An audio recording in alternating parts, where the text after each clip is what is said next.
సామాజిక న్యాయం అంటే ఇది, అందరూ బాగుండాలి, కుల మత భేదాలు ఏమీ లేదు, అందరూ ఒకటే అని చెప్పి మేము చేద్దామని చెప్పి ఇది ఎప్పుడో చెప్పిన మాట ఆయన. అది కళ్యాణ్ అంటే. కళ్యాణ్ గారు ఏదో ఊరినే వచ్చేసి ఏదో చేసేద్దామని రాలా.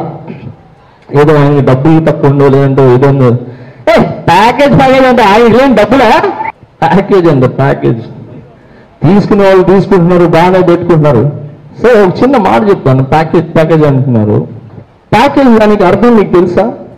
హిందూ, ముస్లిం, క్రిస్టియన్ ఏ మతం లేకుండా అందరినీ బాగు చేయాలి, అందరి బతుకులు బాగుండాలి, రైతులు బాగుండాలి, పని వాళ్ళు బాగుండాలి, రిక్షా వాళ్ళు బాగుండాలి, ఆటో వాళ్ళు బాగుండాలి, అందరూ బాగుండాలి అని చెప్పి ఆయన సినిమాన్ని వదిలేసి దాన్ని ఒక ప్యాకేజ్ లాగా గుండెల్లో పెట్టుకొని మీ గురించి వచ్చారు. అది ప్యాకేజ్.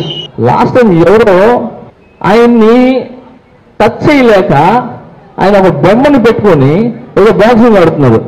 ఏదో బాక్సింగ్ ఆడుతా చేసి సార్ ఆయన సహనం, ఆయన ఒక్కసారి ఇలా చూస్తే వాళ్ళు ఉంటారా? మనం ఊరుకుంటామా? కళ్యాణం అలా చేస్తే కళ్యాణం చెప్తే తాట తీస్తామని చెప్పి తీసేస్తాను. పవన్ కళ్యాణ్ అనే వ్యక్తి కనబడి అంటారు, చిన్న డైలాగే, పవన్ కళ్యాణ్ వ్యక్తి కనబడిన శక్తి అని. ఆయన నిజంగానే శక్తి. ఆయన పవన్ కళ్యాణ్ గారిని కలవాలంటే గగనం.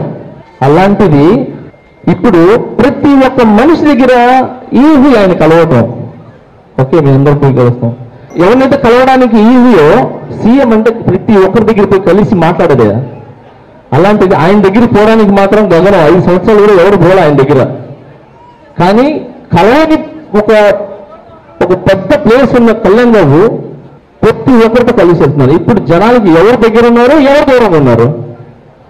కళ్యాణ్ బాబు దగ్గర ఉన్నారు. యూత్ అనుకుంటే ఏమైనా చేస్తుంది. ఈసారి పవన్ కళ్యాణ్ గారిని అసెంబ్లీ నుంచి పోవడానికి మీకు దమ్ము ఉంటే మీరు ఎన్ని ప్రయత్నాలు చేసుకుంటారో, రెగ్గింగ్లు చేస్తారా, బూతుల దగ్గర లగ్గులు పెడతారా, ఎవరిని పెడతారా, మీరు పెట్టండి. కళ్యాణ్ బాబు అసెంబ్లీకి వెళ్తున్నారు, సామాజిక న్యాయం చేస్తున్నారు. ఆయన ఒక పెద్ద మనిషి చెప్పిన ఒక స్పీచ్ విన్నా నిన్నే. ప్రతి గడపకి, ప్రతి ఇంటికి మంచి చేశాము, డబ్బులు ఇచ్చాము అంటున్నారు.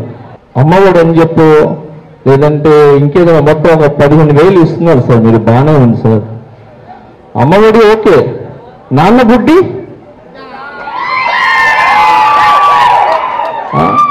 అమ్మఒడి కూడా ఒక 15,000 ఇస్తున్నారు. నాన్న బుట్టి అని చెప్పి రోజుకి 300 మనిషి తాగినా కూడా, బుట్టి వేసుకున్నా కూడా నెలకి 1,00,000 రూపాయలు, 1,20,000 రూపాయలు అంటే 15,000 వేసి 1,00,000 రూపాయలు.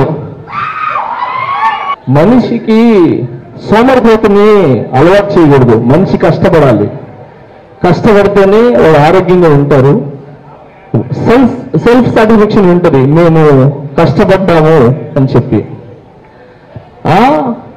ఆటోలకి 10,000 వేస్తామని చెప్పి బాబు ఆటో వాళ్ళు చెప్తున్నారు, 10,000 మాకు రోడ్లు బాగు చేయండి, మా బండ్లకి వేలు పెట్టాల్సి వస్తుంది అని చెప్పి. ఆ నెలకి సరిపోయేలాగా చేయొద్దు సార్. ఉపాధి కలిగించండి సార్. ఆ డబ్బులు ఇండస్ట్రీని తీసుకురండి, మంచి మంచి ఉద్యోగాలు ఇవ్వండి.